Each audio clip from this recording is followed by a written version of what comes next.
What's up, everybody? Preston Smith, part 2, man from the man chair. Got a few things to talk about, so we just gonna get it started.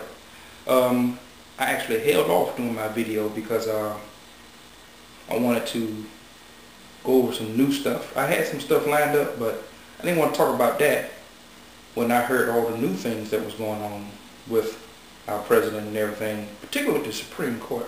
I really wanted to get on that, and plus I got a couple other things I want to talk about. But first, we got to get into the Supreme Court thing.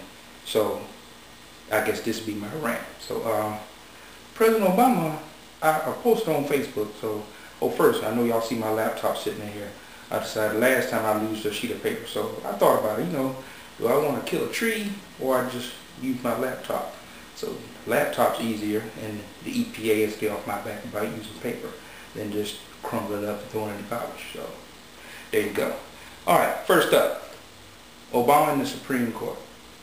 I don't know. Well, I'm sure everybody's heard about this by now, but our President Obama last week sometime got on TV after the Supreme Court got through listening to the arguments about the health care bill, and I posted on Facebook. I asked a question: is Barack Obama stupid, or does he think we're stupid? Now, granted, that's a perplexing question to people that don't like Barack Obama. But let me give you the reason why I put it like that. Because Barack Obama comes out on TV, despite everything we know historically about the Constitution, he comes out and says this when questioned about healthcare bill. He says, in part, ultimately, I'm confident that the Supreme Court will not take what will be an unprecedented, extraordinary step in overturning a law that was passed by a strong majority of a democratically elected Congress. And I just remind conservative commentators that's what we've heard is the biggest problem on the bench, was judicial activism or the lack of judicial restraint. That an unelected group of people would somehow overturn a duly constituted law. Well, this is a good example. This is a good example. And I'm pretty confident that the court will recognize that and not take that step. So, after I heard that, I was like, huh? Is this a joke? Is this a comedy channel? No. We were watching that live news. So I was like, wow. Either he thinks I'm stupid or he's stupid.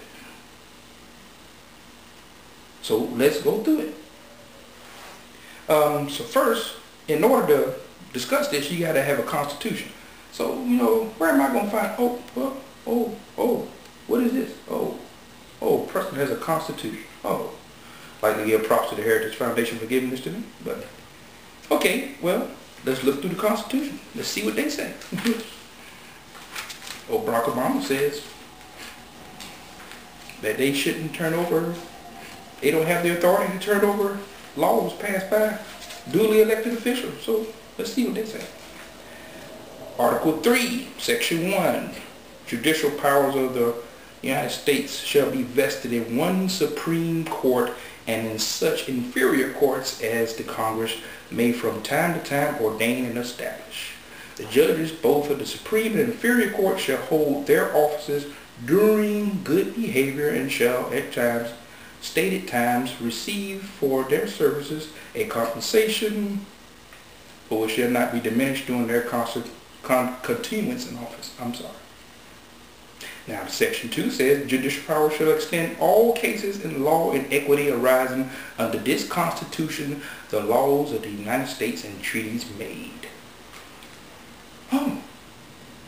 That sounds like to me that the Supreme Court is appointed by Congress, in this case being the Senate, and that they are, according to the Constitution, a legal branch of government. Being that I was always taught there's 3, executive, legislative, and judicial. So I want to I'm gonna go out on a limb and I'm gonna think, I don't believe President Obama is stupid. I believe he think we're stupid.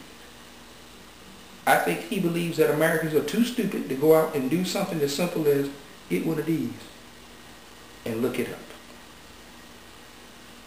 I find that horribly offensive.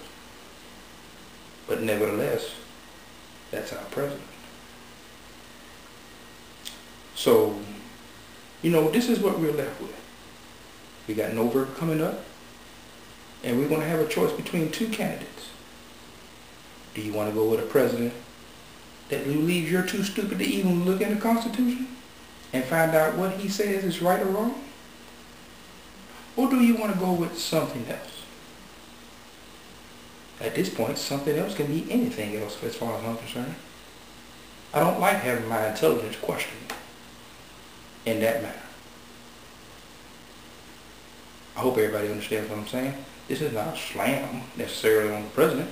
I mean, I think what he did is crafty, because there are a certain elective group of Americans that are that stupid. Because President Obama said it, it must be true. There are those groups. That is that group of people. Unfortunately, I'm not one of them. And unfortunately, I know a whole bunch of other people that don't belong to that group either. Read it. Keep it. And when somebody challenges you on it, pull it out and throw it at it with it. Alright, moving on. I want to talk about, no, I'm not talking about Trayvon. Everybody wants me to talk about Trayvon. I'm not doing that. I'm not talking about Trayvon. If you want to stay on the Supreme Court, oh, that funny part where the Fifth Circuit of Court of Appeals actually called his bluff, that was funny. I think Judge Smith was his name, down in the Fifth Circuit. Lawyers were down there talking about one thing, next thing you know, he was like, hey, I hear your boss, President Obama, believes that that we don't have the authority to judge whether laws are constitutional or not. Even the lawyers were like, oh, yes, you do, yes, you do. Well, you know, let's see what your boss says. So give me a 3-page letter, single space. And I went by Thursday at noon. That was last week. They got the letter, and of course, Attorney General Holder, he relented on what Obama said. He knows very well that Marbury versus Madison was very clear. Very clear. That set the precedent. That set the precedent. But I did want to mention it because that was just hilarious. President Obama was not used to being challenged, so to watch him get challenged like that by a guy that was clearly upset what Obama said was just kind of funny to me. Alright, so we'll move on. Alright, this didn't get a lot of play in the press. As a matter of fact, I didn't hear this on TV at all. Alright, everybody knows about Cylinder, right? What was it, like $500-something million burned? Not coming back, gone forever. Well, let me bring into y'all a new company, Solar Trust for America. Now, you thought what Cylinder got was big money, $500 million. Solar Trust for America got $2.1 billion. They went belly up last week. So you can count that, add that to the list of 2 green companies that has now gone bankrupt, and a whole list of others that are on shaky ground getting ready to go bankrupt. So thanks again for Barack Obama, President Obama, for investing my money in another failed company. Not getting that money back, that's gone. Once again, November's coming. What do you want? A guy that doesn't know what he's doing with your money? Or something else? And remember, something else can be anything else. I'd vote for this before I vote for Barack Obama at this point. Alright, moving on. I'm getting a little better out of this. Getting a little better. I guess this laptop is kind of holding me back though, huh? Let's see. What do I want to talk about? I think, actually I think I'm going to, those are the 2 main things I want to hit on. But I'm going to actually end it off with this right here because a friend of mine on Facebook, and I'm going to call her out by name because she was very passionate about this story. Her name is Annette Jensen. I think I said her name right, Annette Jensen. She brought this story to my attention. I read over it before, but you know, I read over it. I read over about my brother, and then I was like, okay. But she wanted me to read it again. She said, Preston, go check out that story.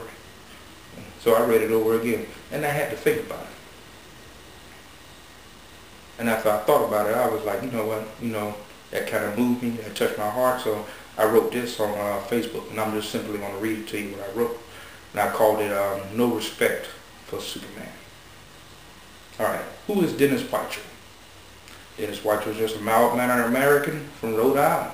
But when he's in uniform, he is Sergeant Dennis Whitechow of the Rhode Island National Guard. Now, what makes Dennis Whitechow so super? This man gave his life for a 14-year-old Afghan girl who was in the road where she was picking up ammunition shells for recycling. And an armored vehicle was rolling down at her. So Sergeant Whitechow jumped out there and took her out of the way, but he wasn't able to save himself. He died on scene. Now, soldiers that know Dennis Whitechow simply said that's the kind of man he was. He'd have did that for anybody. Understand that now. Listen to that carefully. He'd have did that for anybody. Think about that. That's the human spirit. That's the American spirit. That's the American soldier spirit. Sailor, Marine, Air Forceman, Airman, Coastie. That's the spirit we carry. That's the spirit this country carries. Now, after everything that's been going on in Afghanistan, you would have thought our president would have took the time to say, Afghanistan, Sergeant Whitechow. That is America. Sergeant Whitechow is America. This man gave his life for a child he didn't even know. You have seen the best of America and what we have to offer the world. But no, we didn't hear that. What we heard is how President Obama was going on about Sergeant Bales. That poor soldier that went out there and supposedly killed a bunch of people. Not sure yet. It's in court, so I'm not going to convict them on YouTube. So I say alleged. We got to hear about Sergeant Bales and his problem. I want to hear about this. I want to hear more about Sergeant Whitechow. I want to know if President Obama told his parents that they should be proud of him. I mean, after all, he told Sandra Fluke her parents should be proud of her. Do you think Sergeant Whitechow's parents are proud of him, President Obama? Just curious. I know you're not going to say nothing. I know you're not going to respond. Heroism like that is hard to come by. And I don't want to let America forget it. What that man did for that little girl. People may run over it, make up whatever excuse why they don't like the military, but me being a sailor myself, that's the kind of thing that makes me want to get back in right now and serve another 20 years.